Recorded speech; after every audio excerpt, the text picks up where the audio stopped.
Hi, everyone. I'm Kelly O'Horo, and this is Adaptable Behavior Explained.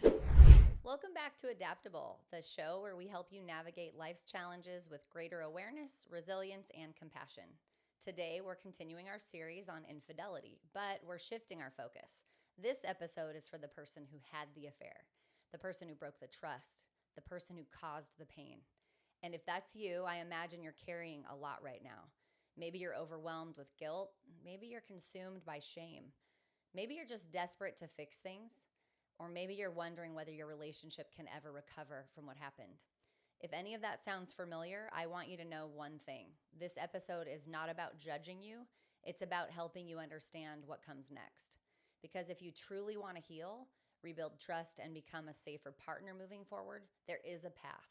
But it begins with taking an honest look at what happened and being willing to do the deeper work required to ensure that it never happens again. So let me start with a difficult but important truth. Feeling bad about what you did is not the same thing as changing. Many people believe that because they feel guilty or remorseful or ashamed that they're already doing the work, and that's the first step. But guilt is a feeling and healing is a process. Accountability is a choice, and trust is built through action. Because the reality is you can be devastated by your behavior and still avoid the deeper issues that led to it in the first place. The goal isn't simply to feel sorry, it's to become someone who is emotionally safe, trustworthy, and capable of protecting the relationship that matters the most to you. One of the biggest mistakes people make after an affair is focusing on entirely on ending the crisis. They want to stop the arguments, they want forgiveness, they want to feel relief from the guilt. But healing isn't about returning things to normal. The reality is what existed before the affair is gone. The relationship that once was has died, and the trust that once existed has been broken. And while that can be painful to acknowledge, it also creates an opportunity for you, because for something new to be born, something old usually has to die. And that's one of the hardest things that I have to share with clients when they're doing this work. The goal isn't to go back. The goal is to become better so that this never happens again. To become a better partner, a safer partner, and a more emotionally aware partner. Because if you were absent in the awareness of your own needs, this is likely what led up to this behavior in the first place.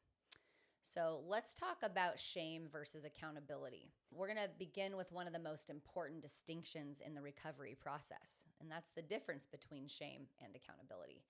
Shame says, I'm a bad person, I am unforgivable, and I am broken. Whereas accountability says, I made harmful choices and my actions hurt people, and I am responsible for repairing the damage. When people get stuck in shame, something interesting happens. The focus remains on them. Interestingly, the cause of the behavior and the betrayal then gets flipped around on the person that caused it, and their guilt is the focus, their discomfort, their pain. And while those feelings are understandable, they can actually become obstacles to repair, because healing requires turning your attention toward the impact of your actions. So the question shifts from how do I stop feeling bad to how do I become someone capable of making different choices, of being more awake in my emotional needs and learning how to express those needs before it's too late. So we're going to first talk about how contact must end. If the affair is over and reconciliation is your goal, there is a non-negotiable. And that first step is the affair must end completely. Not a little, not part way, but 100%. Not emotionally, not eventually, but completely. So that means no texting, no secret communication, no social media DMs, no checking in, no keeping the door open like just in case. And many couples struggle because one partner says the affair is over while still maintaining some form of contact. So from the perspective of the betrayed partner, every continued interaction represents an ongoing threat to their safety and the rebuilding of trust. And trust can't grow while the attachment to the affair partner remains active. Healing begins when the relationship is protected, and not when options are preserved or keeping a door open as part of the situation. So the next step is figuring out, why did this happen in the first place? And one of the questions that I hear the most is, why did I do this? I don't even understand. Many people want a simple answer, but affairs rarely have simple causes. That's why the deeper work is so important. It's not black and white. The goal is not merely understanding what happened. The goal is understanding what made the affair feel like an acceptable solution to the pain or the unmet needs that they're experiencing. So some questions worth exploring include, what needs was I trying to meet? How did I justify my behavior? What boundaries failed? And what personal wounds was I avoiding so that I reached for someone else to help me feel better? What risks was I willing to ignore, and what was happening emotionally before the affair began? Without understanding the underlying dynamics, people often repeat the same patterns later. And I always let people know, if you leave a relationship without taking care of the luggage or the baggage that you would bring, you will absolutely likely repair or repeat the behaviors that you had in your last relationship in the next relationship. So bringing those different patterns show up in different relationships with the same unresolved issues, and then, of course, the same unfortunate outcome. Now, the next thing we have to talk about is becoming safe again. And one of the hardest realities for an unfaithful partner is to accept this, that your partner no longer experiences you as safe. So you might have been their person, but this disruption or rupture created a fracture that needs a lot of work to repair. And so you're no longer perceived as that safe person to them. And that doesn't mean you're dangerous. It means that trust has been injured. And safety has to be rebuilt, which takes time. And safety is created through consistency, honesty, reliability, transparency, which is a really hard thing to learn to come through shame, and emotional availability. It's that vulnerability is emotional exposure with risk. There's no guarantee of the outcome. Safety develops when your words and actions begin matching over time. It develops when your partner stops having to chase the truth because you're willingly offering it to them proactively. And it develops when your behavior becomes predictable in a positive way. Trust is not built through explanations. Trust is rebuilt through experiences and practice. So the next section is related to tolerating the discomfort and the pain and being present at the same time. And one of the greatest challenges for people, especially the unfaithful partner, is learning how to tolerate their partner's pain without becoming defensive. And this is tricky. You may be thinking, I beat myself up enough. I've said I'm sorry. I don't know why I can never be left off the hook. And you may hear the same questions from your partner repeatedly. You may revisit painful conversations. You may feel frustrated that healing is taking longer than you think it should or than you expected. And this is where a lot of people become stuck. They start saying things like, we've already talked about this, or I've told you 1,000 times, or I've already said that I'm sorry. What more can I do? And if you've noticed as I'm talking with you, the defensive tone because of your own exasperation of the content and the cycle, or what more do you want from me? But recovery requires something different. It requires you learning how to stay present with that. How long it takes is not up to you. And not because your partner is trying to punish you, but because your partner is trying to feel safe again. And this is a tricky territory to navigate. Healing often accelerates when pain is met with empathy instead of resistance or defensiveness. Now, I have never seen a couple come through this without doing some serious trauma work because, as I talked about in a previous episode in this series, finding out about infidelity is more often than not really traumatic.